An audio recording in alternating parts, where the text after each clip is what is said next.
તો જય માતાજી, સીતારામ ને જય દ્વારકાધીશ. હાય રેખાજી, કેવું છે? તો જો મિત્રો, બે દાડાથી બ્લોગ બનાવ્યો નથી, તો સૌપ્રથમ માતાજીના દર્શન કરો. જય હો. ઉપર બેઠા છે બાળગોપાલ. જય ચામુંડામાં, જય અંબેમાં, જય ગોગા મહારાજ, જય ભાથી દાદા, જય સદીમાં, શિકોતરમાં અને જય મેલડીમાં, જય ઝોપડીમાં. જય હો. તો જો સરસ મજાના બાજરીના રોટલા પહેલાં તૈયાર થયા છે. છેલ્લે થયા? બતાવો શાકમાં શું બન્યું? ઓહો, જો સરસ મજાની મેથીની ભાજી, મસાલેદાર. આ છે સરસ મજાની મગદાળની ખીચડી.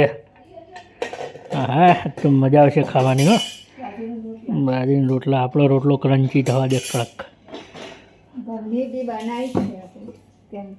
જો અમારે બે રોટલા બનાવે, બાજરીનો છે ને ઘઉંનો છે. એના શાકાય બે બન્યા છે. હો, બતાવો ડુંગળીનું શાક કેવું બનાવ્યું.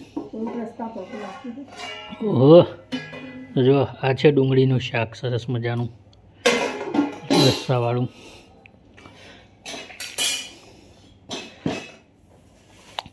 તો જેને જેને મેથીનું ડુંગળીનું શાક ભાવતું હોય તો કોમેન્ટમાં લખજો. ડુંગળી ને મેથીનું શાક છે.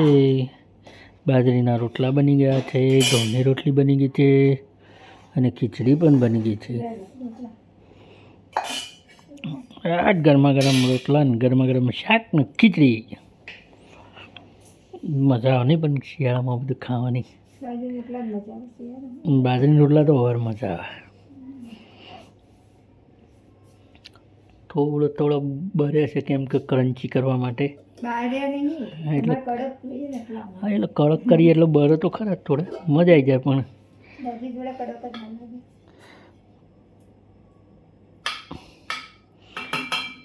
મેથીની ભાજી અને ગરમા ગરમ બાજરીના કડક કડક રોટલા. અંદર લીલું લસણ નાખી દઉં તો મેથી અને લીલું લસણનું શાક બનાવ્યું છે. લીલા મરચાં નાખ્યા છે. તો આ મેથીની ભાજીમાં દરેલા મરચાંનો ઉપયોગ નથી કર્યો.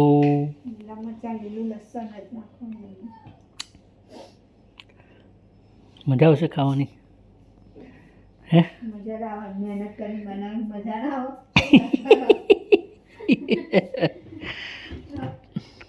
टेस्टी टेस्टी आएगा शाक में, टेस्ट आएगा.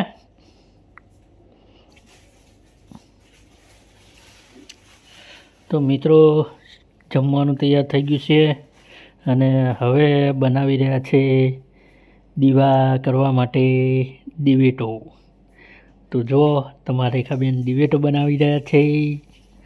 પહેલાં સરસ થોડા તેલવાળા હાથ કરી દીધા, પછી એટલે દિવેટો આવી રીતે બનાવી રહ્યા છે. બતાવો આમ બરાબર. દિવેટ બનાવો તો બતાવો આમ કેવી રીતે બનાવે. આ જા બીડો.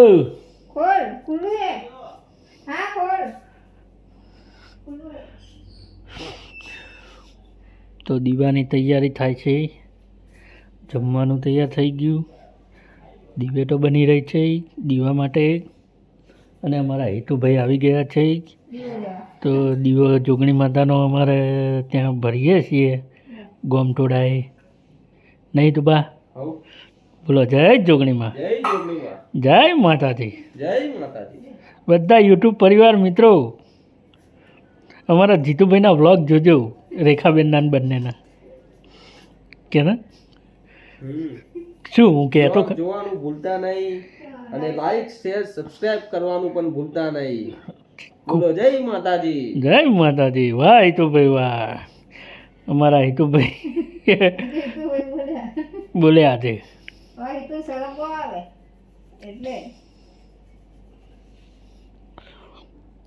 તો હિતુભાઈ દીવો લઈ ગયા. અહીં ઘેરે માતાજીનો દીવો થાય છે. દીવાબત્તીની તૈયારી થાય છે. જમવાનું બની ગયું છે. અમારા પતુભાઈ તો નાહવા ગયા છે. દિવેટો વણાઈ જાય પછી દીવા થઈ જશે અને પછી અમે બેસીશું જમવા. દીવા પ્રગટ્યા પછી હજુ પાપડ શેકવાના છે. પાપડ મજા આવશે. ચોખ્ખાના પાપડ, ખીચ્યા પાપડ ખાવાની મજા. ખીચ્યા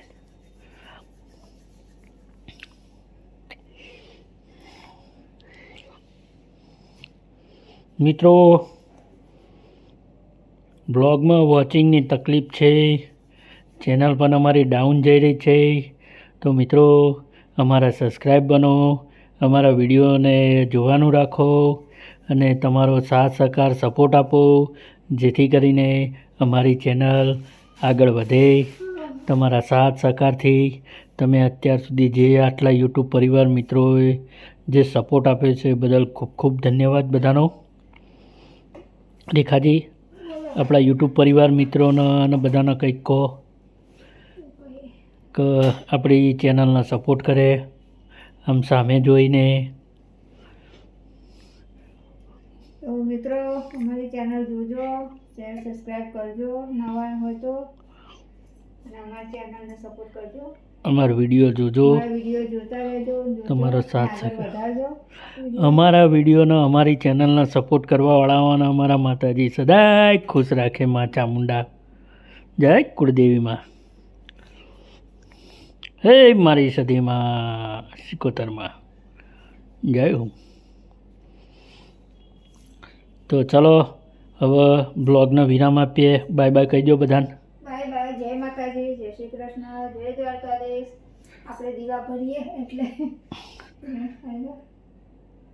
તો આવજો, અમારા બ્લોગને નિહાળજો, સપોર્ટ કરજો, સાથ સહકાર આપજો. જો માતાજીના દીવા ભરાઈ રહ્યા છે અને દીવા પ્રગટાઈને પછી બેસીશું જમવા. ખીચ્યા પાપડ શેકવાના બાકી છે ખાલી. તો જો તમારે રેખાબેન જમવાનું તૈયાર કરી દીધું. તો બાય બાય.